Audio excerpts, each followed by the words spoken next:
With interest rates stuck at record lows and dividends under continued pressure, the search for investment income has become harder than ever. But fear not, opportunities are out there. I caught up with 5 fund managers to find out where they're finding the best opportunities today. Sid Chow Lau, manager of Marlborough Multicap Income, kicks us off with financials, the fund's largest industry weighting.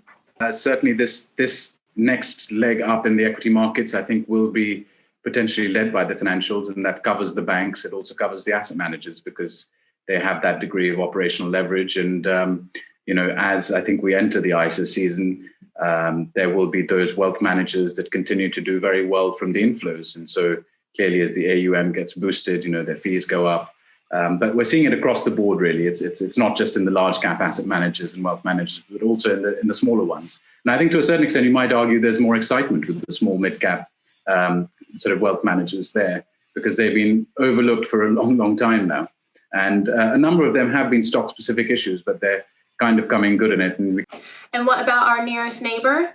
Andreas Zollinger, manager of BlackRock Continental European Income Fund, tells us about the opportunities in Europe. Where do we find the best opportunities? If I take it by sector in the European equity markets, first of all, to say we continue to believe we have to be highly selective. We're bottom-up fundamental stock pickers, and it really depends on the single investment case, whether we find good opportunities or not.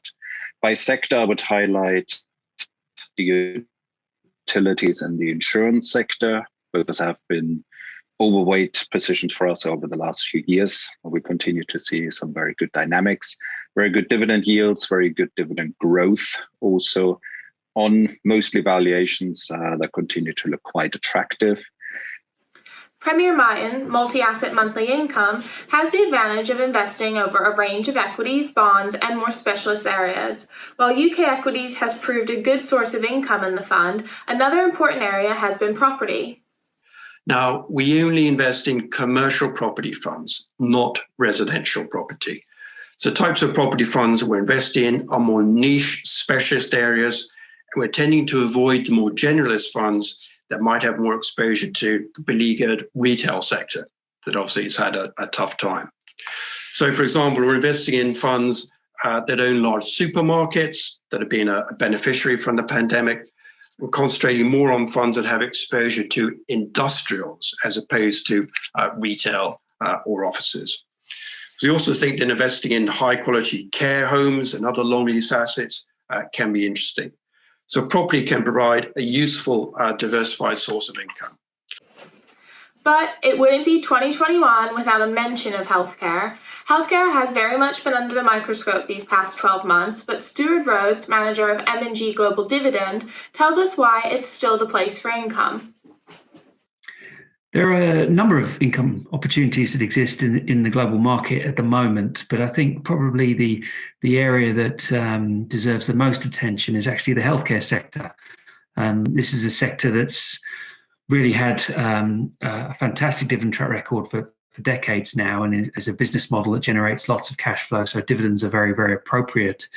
And given the concerns that sort of loitered around the outcome of the US election at the end of last year, that has driven some share prices down to some pretty attractive entry levels, with dividend yields really across the sector in the sort of 3 to 5% range, without really any or too many concerns around their ability to pay those dividends. And in fact, the vast majority of them, the dividends will actually continue to move up in the right direction and grow very nicely. So, of course, the pandemic didn't only affect the healthcare sector, it changed the way people live on a day-to-day basis.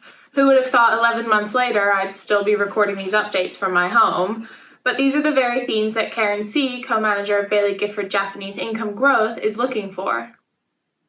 We would be asking ourselves, what has or hasn't the pandemic changed, whether it's in relation to the society at large, the industry backdrop, or the business itself. So the pandemic has changed the way people and businesses interact with one another. It has brought about digitalisation to the front of mind for many management.